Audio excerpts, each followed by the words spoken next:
వింధ్యాచలం పర్వతాలలో శ్రేష్టమైన దేవ గంధర్వులు కిన్నెర కింపురుషులు ఇక్కడ విహరిస్తూ ఉంటారు. ఇక్కడ ఫల వృక్షాలు కూడా ఉన్నాయి. నారదుడు ఒకసారి ఇక్కడ పరమ ప్రీతితో స్వేచ్ఛగా విహరించాడు. వింధ్యాగిరి అధిష్టాన దేవత వెంటనే వచ్చి నారదుడికి అర్ఘ్యపాద్యాలు సమర్పించింది.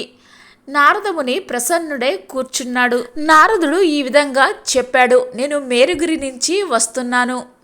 ఇంద్ర యమ వరుణల లోకాలు అక్కడ ఉన్నాయి. మేరు పర్వతంలో అందరూ సుఖభోగాలను అనుభవిస్తున్నారు. హిమాచలము గౌరికి తండ్రి, శివునికి మామ. ఆ హిమాచలుడు పశుపతి సంబంధం వలన పర్వతాలలో పూజ్యుడయ్యాడు. కైలాసగిరి శివుని నివాస స్థానం. ఇంకా సూర్యుడు గ్రహ నక్షత్ర గణాలతో కలిసి మేరు పర్వతానికి ప్రదక్షిణాలు చేస్తున్నాడు.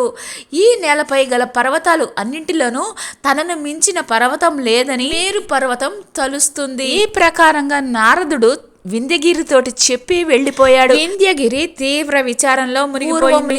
అందరి చేత పొగడబడ్డాను. సూర్యుడు మేరు ప్రదక్షిణం చేస్తాడు, అందుకే మేరువుకు అంత గర్వం.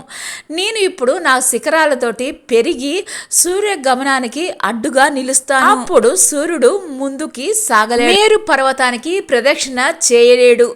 ఈ విధంగా ఆలోచించి వింధ్యగిరి తన శిఖరాలతోటి నింగిని తాకుతూ పెరిగింది.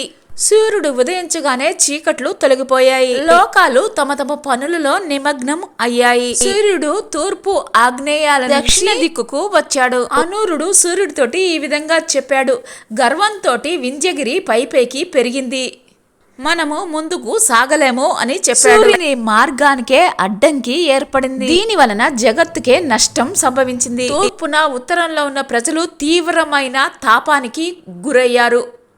ఇంద్రాది దేవతలు కూడా విచారంలో మునిగిపోయారు. సూర్యుడి గమనం ఆగిపోవటం వల్ల లోకాలకు కాలం కూడా తెలియలేదు. దేవతలు కాశీకి వెళ్లి అగస్త్య మహాముని ఆశ్రమానికి వెళ్లారు. వింధ్యగిరి సూర్యుడిని అడ్డగించిన విషయాన్ని తెలియజేశారు. వింధ్యగిరి పర్వతం గర్వాన్ని అణిచివేయమని కోరారు. అగస్త్యుడు తన భార్యతో కలిసి వింధ్యగిరి ముందు నిలిచాడు. తన ఎదుట నిలుచున్న అగస్త్యమునిని చూడగానే వింధ్యగిరి పర్వతం మామూలుగా తగ్గిపోయి మునికి భక్తి భావంతో నమస్కరించింది. అగస్త్యుడు వింధ్యగిరితోటి ఈ విధంగా చెప్పాడు, నేను మరలా తిరిగి వచ్చే వరకు ఈ విధంగానే ఉండుము. నీ ఎత్తైన గండుశిలలు నేను ఎక్కలేను అని ముని దక్షిణ దిశగా వెళ్ళాడు. ఈ విధంగా అగస్త్యముని వలన వింధ్య పర్వతము తన శిఖరాలను తగ్గించుకున్నాడు. సూర్యుడి గమనానికి ఉన్న ఆటంకం తొలగిపోయింది.